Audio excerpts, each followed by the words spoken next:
Welcome to The Explainer. Today, we are diving deep into something you've probably seen 1,000 times, the online sales page. We're going to peel back the layers and look at the anatomy of persuasion, all the little tricks and techniques they use to get you to hit that Buy Now button.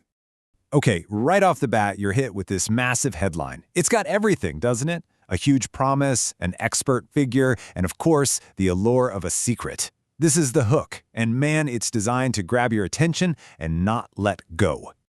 So, yeah, we've all landed on pages like this, but how do they actually convince people?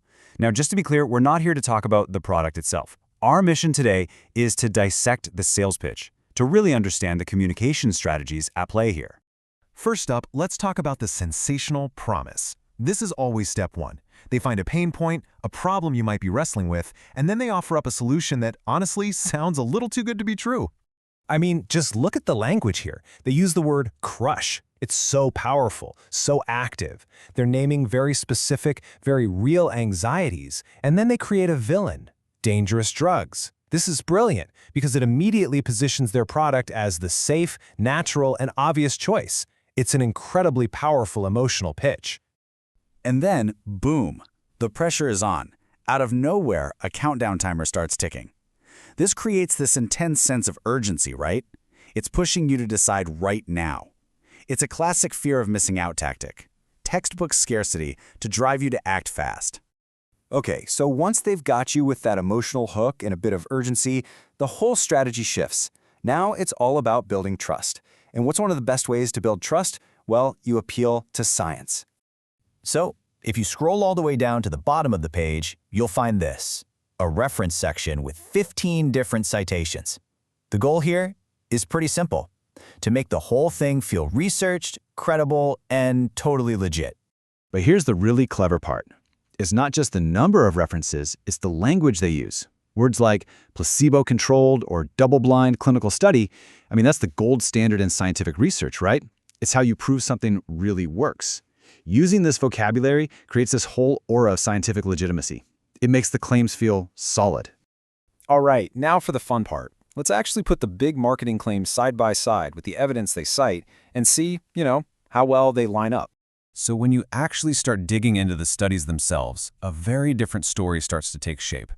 That Maca study, it's a pilot investigation, and it was done specifically on sportsmen. The Korean Red Ginseng one, it's labeled a preliminary report. And the Ginkgo Biloba research, that was focused on a very specific side effect from antidepressants. Suddenly, the science feels a whole lot more specific and a lot less conclusive than the marketing wants you to believe. And this, right here, is the key to the whole strategy. It's the gap between the bold marketing language and the careful, cautious scientific language. They promise to crush a condition, but the study they cite is just a preliminary report. They promise world-class stamina, but the research was a pilot investigation on athletes. See the disconnect? Okay, now let's talk about the part of the page almost everyone scrolls right past, the disclaimer. This is where the rubber meets the road, legally speaking. This is where they have to tell you the truth. So, the very first thing the fine print does is completely reframe everything you just read.